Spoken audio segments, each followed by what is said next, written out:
अब आपको बताते हैं कि कुछ दिन पहले एमडीएच और एवरेस्ट के मसालों में खतरनाक केमिकल्स होने की खबर आई थी, लेकिन यह समस्या अब और भी बड़ी हो सकती है। इसलिए आज हम आपको सावधान करना चाहते हैं। Food safety and standards authority of India अब कई ऐसी चीजों की जांच करने वाला है जिन्हें आप भी रोज खाते होंगे, इस्तेमाल करते होंगे, जैसे फल, सब्जियां, दूध और दूध से बने तमाम प्रोडक्ट्स और वो सभी मसाले जो आपके किचन में इस्तेमाल होते हैं। मछलियों और फोर्टिफाइड राइस की भी जांच होगी, जो ज्यादा पौष्टिकता वाले चावल होते हैं जिनमें माइक्रो न्यूट्रिएंट्स मिलाए जाते हैं। लेकिन चिंता की बात यह है कि भारत में अब खाने पीने की चीजों की जांच इसलिए हो रही है क्योंकि विदेशों में भारत के मसालों में मिलावट को पकड़ लिया गया है और अब यह पता चला है कि विदेशी जो सरकारें हैं अलग अलग देशों की, वो अपने देश में रहने वाले लोगों के प्रति बहुत सजग रहती हैं। वहां पर खाने पीने की चीजों को लेकर, फूड सेफ्टी को लेकर कड़े कानून है और वो अपने बाजारों में किसी भी सब स्टैंडर्ड प्रोडक्ट को बेचने की इजाजत नहीं देते जो कि लोगों को नुकसान करे।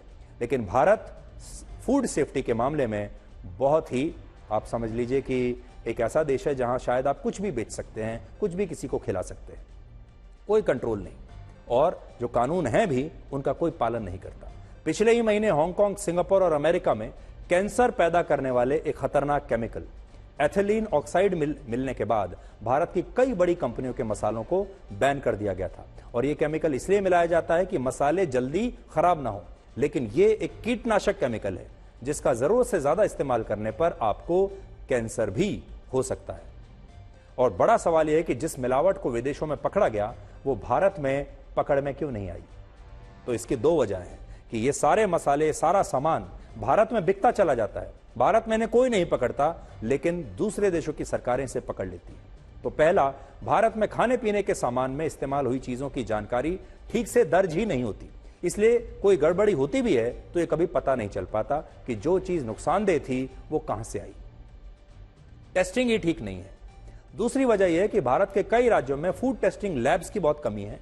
जो लैब्स काम भी कर रहे हैं वहां भी लोगों और सुविधाओं की कमी है, जिससे ठीक से कभी जांच नहीं हो पाती।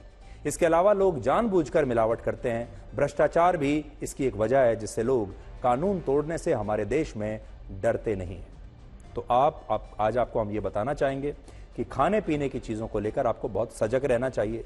हमारे देश में खाने पीने की चीज़ों की जो फूड सेफ्टी है, इसे लेकर ना तो सख्त कानून है और ना ही उनका सख्ती से पालन होता है। इसलिए जब आप बाजार से कोई भी चीज़ लेकर आते हैं, आपको भी नहीं पता होता कि ये शुद्ध है या इसमें मिलावट है। ज्यादातर चीजों में मिलावट कहीं ना कहीं होती है, लेकिन ये बात किसी को पता नहीं चलती। इसलिए आपको सावधान रहने की आवश्यकता है। मसालों के बारे में हमने पहले भी आपको कहा था, आप चाहें तो जैसे पहले के जमाने में हुआ करता था, मसाले घर में कूट कर बनाए जाते थे, आप भी चाहें तो बाजार से मसालों को कम कीजिए खरीदना और अपने घर में बनी हुई चीज़ों को खाना शुरू कीजिए। मसाले अपने घर में बनाइए। अगर आपको स्नैक्स खाने का शौक है तो आप अपने घर में जो चाहे स्नैक्स भी खा सकते हैं, बजाय इसके कि आप पैकेज्ड फूड खरीद कर खाएं।